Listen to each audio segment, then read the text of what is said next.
Welcome to Balkans Debrief. My name is Ilva Tare and I'm a non-resident senior fellow at the Atlantic Council's Europe Center. For decades, the US and Serbia have engaged in a delicate diplomatic dance. Recently, some Serbian think tank representatives visited Washington, D.C. for critical talks with US policymakers. Their agenda? Navigating the complexities of Serbia's democratic health and evolving foreign policy. This includes unpacking its shifting alliances with Russia and China and how this relationship impacts Serbia's aspirations for EU membership. We'll explore the key takeaways for Serbia and chart a path forward for tackling these issues with Igor Bandovic, director of the Belgrade Center for Security Policy.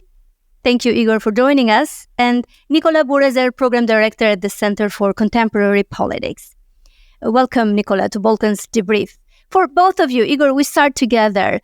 What were the top foreign policy and security issues that Serbia is currently facing and that you shared with the meetings you had here in D.C.? For us, the most critical issues that Serbia is dealing at the moment are three. The first one is alignment of the foreign and security policy of Serbia with the EU foreign and security policy. The other issue is the rule of law and how to really enhance the rule of law in country. And the third issue is, of course, the dialogue between Belgrade and Pristina. And Nikola, for you? Well, I would say the main issue actually is the lack of democracy within Serbia, which basically leads to a situation where Serbian foreign policy is instrumentalized or weaponized by the government to ensure it stays in power, and the balancing policy, which can be described as current Serbian foreign policy, is in the service of the current government as a consequence of state capture and media capture within the country. Now, of course, all these foreign policy issues are of major importance. Serbia's close ties to China and to somewhat a lesser extent currently Russia are definitely a matter of concern, but my own opinion is that this is more of a consequence of domestic affairs. These are all important issues, and I hope we can break down a little bit more and discuss in further details. But before we go in your concerns, how did the U.S. policymaker and experts you met in D.C. react when you expressed your concerns, Igor? Well, I think we had very good meetings, both with the officials, with the people from the think tank scene in D.C. and opinion makers as well. I think for me, the most important thing I realized is that the U.S. is still having their eyes open and they're looking at Serbia. I think that's one important thing, in spite of the fact that, as we know, that U.S. itself is going through tumultuous times and with the elections which are upcoming and with everything going on in U.S. itself, I think still that there is a focus, and this is primarily to Europe and what's happening in Ukraine, but still there is focus on the Balkans and what's going on, especially I would say in recent months, because we have seen, I think, steady decline not only, as Nikola said, in democracy in Serbia, but also in stability overall in the region. And I think the message was they're focusing on Serbia. I think that there is still interest there. Maybe we still don't know what will be in a way, a long-term policy of the U.S. exactly because of the elections. But people who are dealing with the Balkans in U.S. are quite, I think, knowledgeable, and they know and they're following the situation. And Nikola, what was your reading from the U.S. part of being engaged in Serbia and within the Western Balkans region? Well, I found all discussions very interesting, especially since I never had the chance to have such meetings in Washington. I'm used to having such discussions in Brussels or Berlin, other EU capitals, and it's interesting to compare, let's say, the differences in approach. In the terms that I would say that the U.S. view on the Balkans is less about internal politics. It is less about some of these issues which we are here in Europe focused on in terms of EU accession, possibility of EU accession, rule of law, etc., where the priority is actually given to other issues which are, of course, important for the EU as well, but not to such an extent, where, let's say, the geopolitical concerns and the issues of stability of the Western Balkans, but also the wider region, are actually in the focus. As well, I mean, I can definitely say that our U.S. interlocutors showed some great deal of understanding of the situation in the Western Balkans, and I would say a great deal of care about what is going on. So it wouldn't be right to say that the Western Balkans is not currently, let's say, it's interesting for U.S. Foreign policy. It is pretty much, I would say, up there, maybe not to the highest priorities, but still pretty high. And the dialogue between Serbia and Kosovo has been on the high priority for the U.S. and the EU in the last years. But what's your understanding, Igor, on the concerning security issues and unresolved tensions with Kosovo? Will they get addressed? Is the situation going to improve, or what's your prediction? Well, I think that, Kosovo Serbia dialogue is one of the most important open issues that exist in the Balkans. Nowadays, I think resolution of that issue will basically shape, I would say, the future of the Balkans in the years to come. Unfortunately, as you know, we have seen major deadlock in the dialogue. And now it's basically third round of the dialogue, which ended up without any result. Basically, the two leaders didn't even meet in Brussels yesterday. So I think that there is no political will at the moment, and this, I would say, are thanks to the geopolitical concerns and also the interests of the negotiating parties and how they see the environment at the moment, and if this environment can play in hand for them, and that's why they are not really engaging in the dialogue at the level that would make any breakthrough.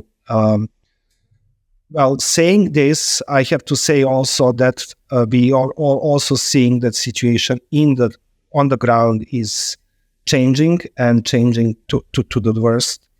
And I think as of army incident that happened in Banjska last year in September, we don't have, I would say, serious security safeguards, which were not even planned by the Brussels agreement and then following Ohrid agreement, counting that the two parties will, in a way, withheld themselves in not engaging in this way when it comes to the relationship between Kosovo and Serbia.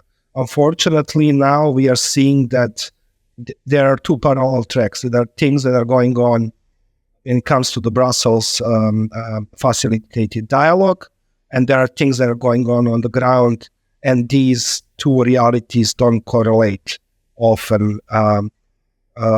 I think this is a problem, and I think that we are at this moment much further from solution than we were, let's say, 3 or 4 years ago. What's your reading, Nikola, of the potential future of the relationships between Serbia and Kosovo? Well, I would absolutely agree with Igor that there is no political will, neither in Belgrade nor in Pristina, for genuine normalization of relations and even for resolving all of these open issues which actually keep arriving. And it seems to me that the only interested parties in normalization actually being achieved are the European Union and the United States.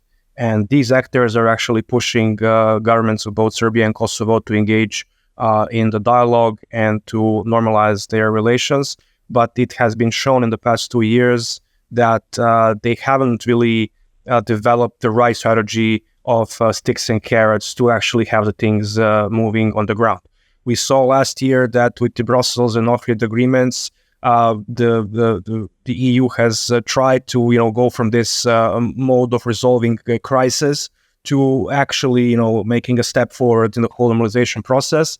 But what we have seen in the last year is actually continuation of all the previous crises, arising of completely new issues and lack of almost any implementation of what was agreed. So I think the future is going to bring more instability, especially with some changes or possible instability happening in the EU, in the US, and especially when it comes to relations between the EU and the US, maybe becoming a bit more complicated, preventing coherent action on the Western Balkans.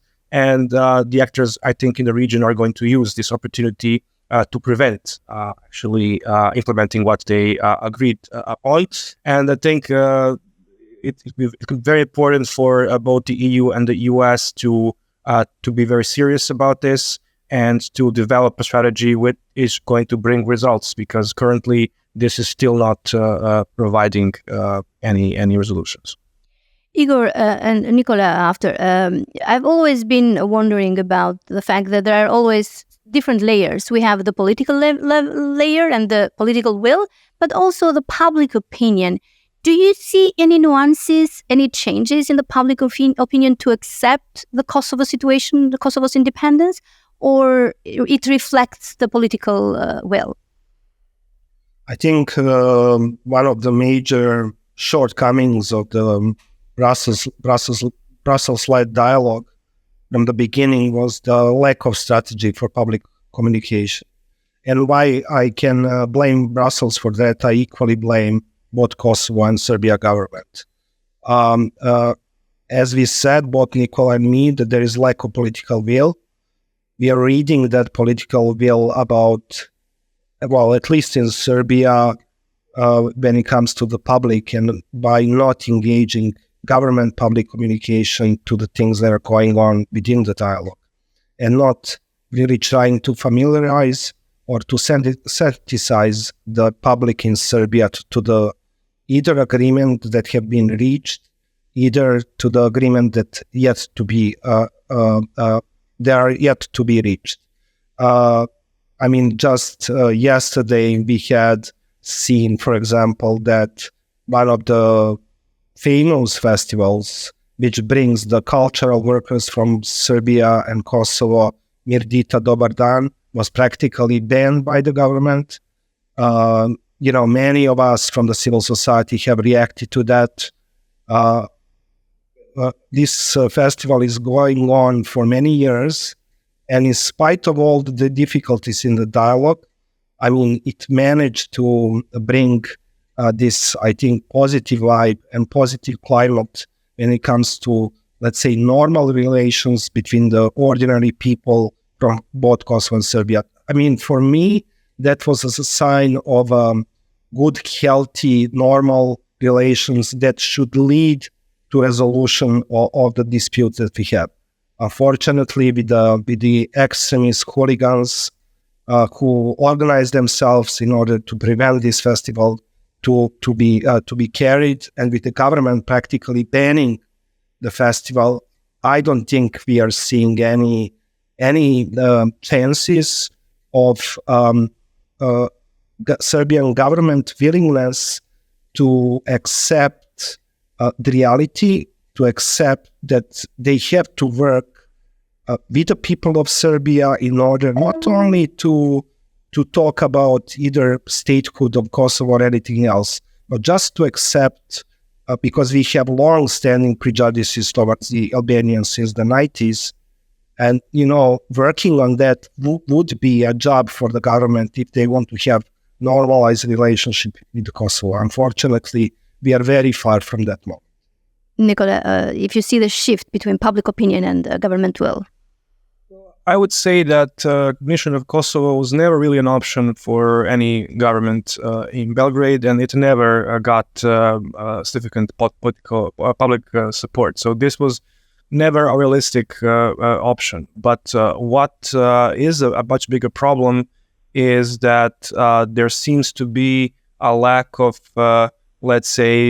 support among the general population for general normalization of relations with Kosovo and for, the dialogue with the Albanian people. And this is what we could see with this banning of this festival, that, these kind of messages are quite disturbing, because they're touching upon the fundamental of the normalization process, which is allowing peace and stability in the region.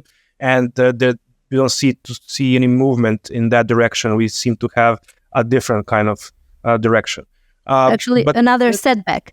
Yeah, if you can finish. Mm-hmm. Yeah, one more thing. So what seems to be ironic here is, if you look at the last 2 years, let's say, maybe even more, the Serbian government has been, I would say, much more cooperative in terms of the dialogue than Albin Kurti's government in Kosovo. But the more this has been going on, the more extreme the rhetoric of Belgrade has become. So the problem is that the government in Serbia has to be cooperative because of what's expected from Western countries. And then the government makes up for it by spreading nationalist propaganda here at home.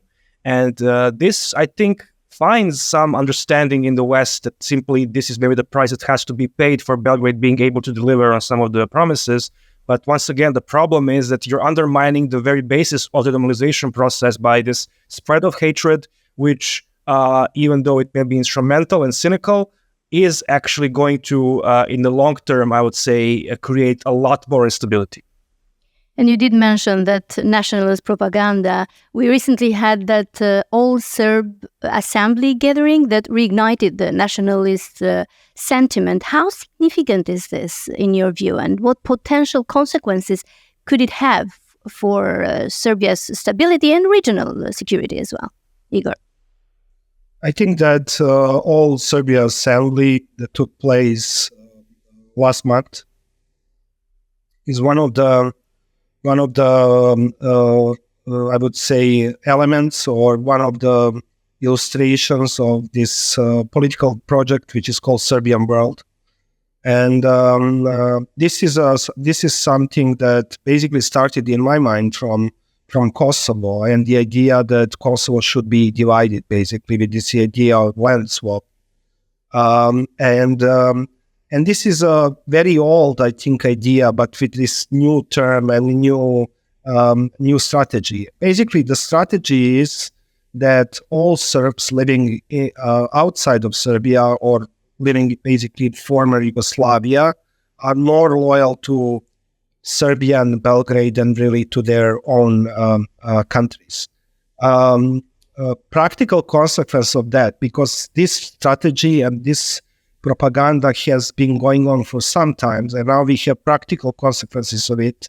And I think one of the practical consequences of it is that basically Serbian World works directly against Serbian democracy, And the elections that we had in December last year show that all these people who are in a way cooked for the idea are easily transferred, for example, during the election day or before, to vote. I mean, being paid and everything, but still they were transferred by buses to Belgrade to vote for the one leader and one party, which is Aleksandar Vučić and his Serbian Progressive Party. And for me, this is what are the practical consequences, in spite of the fact that this is not in accordance with the fair and democratic elections, in spite of the fact that they cannot vote on the local elections, which they did. And then I think these are the practical consequences of it. I mean, of course, within this declaration which was adopted by the All-Serbia Assembly, there are a lot of self-victimization claims. There are a lot of, I would say, nationalistic ideas. There are a lot of these self-righteous things that we have seen already in the 90s with Milosevic. There is nothing new there. The only new thing is that this time around, I think, the idea is to conquer a region economically. The idea is to make all the Serbs from different countries of the region more loyal to the capital and to Serbia as a motherland itself. And I think with the right international vicinity environment, I think that changing of the borders for this leadership who promotes this idea is one of the options that is still on the table. Well, I would say that playing with the idea of Greater Serbia or Serbian world, however it might be called, is very, very dangerous. And it is hard to say now that we shouldn't take it seriously. But that said, I still see this all-Serbian gathering and all this rhetoric about the Serbian world more as a PR stunt and more of an internal issue in Serbia and Republika Srpska, where two leaders are actually trying to instrumentalize Serbian nationalism to solidify support to their governments and their grip on power in both Serbia and Republika Srpska. And it seems to me that the Western actors are also perceiving this in this way, because we have seen very few reactions on this event or basically about any of these symbolic gestures made in the scope of this Serbian world. Now, of course, the Serbian president, I would say, does have a strategy of, let's say, increasing his influence in other countries where Serb political parties or Serb entities might be basically under his wing. But I honestly do not see that this Serbian world is actually bringing any results in terms of opening up new issues. There are so many fears, for example, in Montenegro about Serbian world kind of expanding now to Montenegro, and there was so much fear about the direction in which the country is going, and currently what we appear to see as the country is moving towards membership in the European Union. So we should be, I would say, careful about all of these like nationalist rhetoric, because it can be dangerous even when not intended. But here it is, in a way, I would say, intended. I think spreading nationalism is intended because this is what helps Vučić and Dodik and some of their allies. But we should also not exaggerate this threat in terms of how much of a threat is in reality at the moment. So I would say caution and some kind of I would say realistic approach, which looks, I would say, a bit below the surface. One last issue that we still have a little bit of time to discuss is the fact that Serbia is seeking EU membership, is negotiating some chapters, although with the slow and the pace that we are aware of. But on the same time, its foreign policy, it's, how can I say, is based on a multi-chair philosophy. How does this strategic relationships with Russia and with China impact the EU path of Serbia, in your view? Nikola and Igor. Well, I mean, in the context of the war that we have now in Europe, I think that the impact is very high, and it's even more. I think it's higher than in US, and the practical consequences again of that are seen domestically. What we are having in Serbia, and especially in media, is it's, I think, very homegrown propaganda, which is not directed basically to favor the Russia or China to such extent, but it's more to counter, let's say, Western influence. And this is basically anti-Western sentiment that is spread through this campaign. When it comes to the realistic relationship between the two countries, I would make different approaches towards China and then towards Russia. When it comes to China, China is not really revealing its strategy in the Balkans nor in Serbia in terms of its political agenda. They are seen and accepted here as big investors. They're building a lot of infrastructural projects here, and at least nominally, they're not against Serbian membership towards in EU. When it comes to Russia, I think it's a different story. Russia is strongly against that, and although you will not hear Russian ambassador in Belgrade talking about that, you can hear Russian ambassador in Bosnia talking against it. So I think and against the EU membership, yeah? Yes. Also, I think that might of Russia is usually either underestimated here or overestimated. The problem is that we don't know what is the might of Russia in Serbia. And we don't know when Kremlin will use this might that definitely exists to its own benefits. Whether this is going to happen on the day of a referenda for the Serbian EU membership or a couple of months before, we don't know that. But what we do know is they're very present. I think this is basically favorable environment for Russia when it comes to Serbian foreign policy. They have still ally in Europe they count on. And this is, in terms of the EU foreign policy and how member states, especially those that are more affected by the war in Ukraine, are looking at Serbia as a kind of a, rogue state, And I think this is not helping anyhow Serbian card to the EU.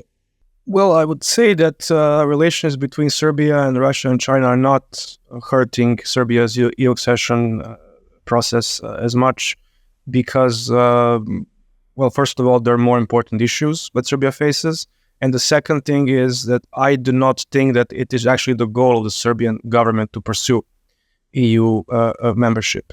Basically, the Serbian government likes things the way they are, so being on an EU path, getting some benefits from being on the path towards the EU, but still not doing all the necessary reforms the way they should be done to actually democratize the country and ensure the rule of law. And I think the Serbian government is using good relations with China and Russia on the one hand to increase support at home because Russia and China are popular at home, but also to show the EU that there is an alternative for Serbia, that there is a threat, and the EU should be, let's say, more cooperative, more lenient towards Serbia, because otherwise it would risk further stability and increase of influence of Russia and China. So this is this, I would say, cynical game that the Serbian government plays. Now, of course, the very fact that Serbia doesn't impose sanctions on Russia is hurting formally the EU accession process of Serbia, but this is something which I'm not sure really hurts, let's say, the Serbian government that much. This is just the way I would say the Serbian government wants things to be. So on the one hand, showing itself here at home as being friendly with Russia, as being, defiant against Western pressures, but at the same time, finding some other ways to compensate for the lack of sanctions and therefore find itself in a very comfortable position. Now, I agree with Igor 100% about China. China is not, I would say, interested in derailing Serbia's EU accession process. Russia definitely is. China, I think, doesn't really care that much about what is going on in that aspect. I think for them, geography of the region is what matters the most. So Serbia being away from Greece towards Central and Western Europe, and they have I would say, a history of cooperating with the governments, regardless of what kind of parties, what kind of ideologies are dominant in some countries. And China, I would say, even figures that in the long term, Serbia will become a member of the EU. So any investments in Serbia, any connections here in Serbia, in the Western Balkans, are going to be, in a way, a pathway for China's increased influence in the EU itself. But once again, we come to the fact that despite this, the Serbian government's cooperation with China, the way this cooperation unfolds, is hurting Serbia's EU accession prospects. On the one hand, because of symbolical issues, because in the West it is perceived as a slap in the face, but on the other hand, because of the undermining of the rule of law, which happens as a consequence of these deals. But this is, I would say, primarily the responsibility of the Serbian government and not some kind of malign influence from China, which aims at derailing Serbia's accession process, whereas Russia, I would say, definitely has this ambition. Thank you, Igor. Thank you, Nikola, for sharing your insights on this important foreign policy and security issues for Serbia and not only the entire Western Balkans. Thank you.